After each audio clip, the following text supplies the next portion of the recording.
Okay, so I want to talk about the principle of identification because this is so game changing. It is a foundational principle that's really at the root of understanding spiritual awareness, spiritual practice, but it's also very advanced. Like mastering this is mastery, is the stuff of masters. So identification is just like taking anything as you, like believing something is you or is yours. For example, many of us are identified with our bodies, with our thoughts, with our emotions as who we are. Now, spiritual masters will talk about how, the knife cannot cut itself. The eye cannot see itself. It can look into a mirror or a phone screen and see a reflection of it or see a recording of it, but it's not seeing itself. It's seeing a reflection of itself or a recording of itself. It's seeing a permutation or a distortion of itself. It's not actually seeing itself. Again, the knife blade cannot cut itself. And so if we're able to hear our thoughts or feel our emotions or experience our body, then it is not us. We are whatever is experiencing all of this, right? We're like the space within all of this energy existing. And even that may not be the ideal explanation of who we are. Like that may just be even beyond our comprehension of ourselves within 3D, and I'm coming at you from 3D. But this concept of identification and being aware that we have the choice of what we choose to believe is us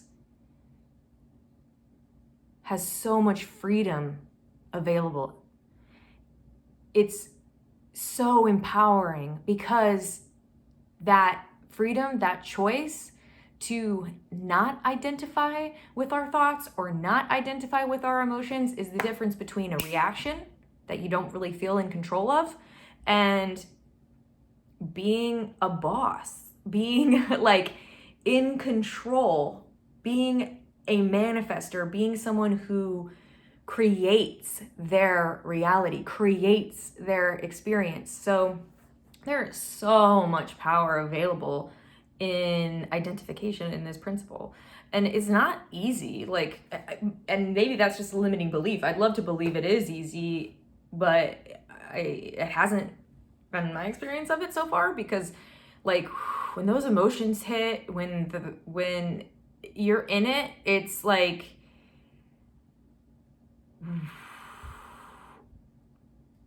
I mean, I only have sound effects for it, really. No words.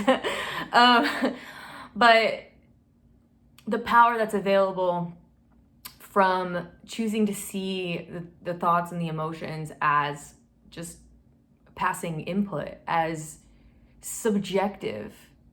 Because on one level, they are your truth. I'm not saying that they're not real. I'm not saying that they aren't telling you accurate information from that subjective perspective. But if you look at it from a deeper level, ultimately thoughts, feelings, they're transient, they're temporary, they're not ultimate truth. They're not deeper truth. They're just real for you in that experience. And if you want to have that experience, if you want to be swept up in emotion and be identified with it and it be who you are, free will, by all means, go ahead, have at it. But that's also what's great about this principle, about this spiritual practice of choosing our identification. You can choose to be identified with certain thoughts and emotions as who you are, and you can choose not to be as well. And there's so much freedom, so much power available from that perspective, from being able to be the watcher, from being able to be the observer of your experience and choosing what you want to see as yourself.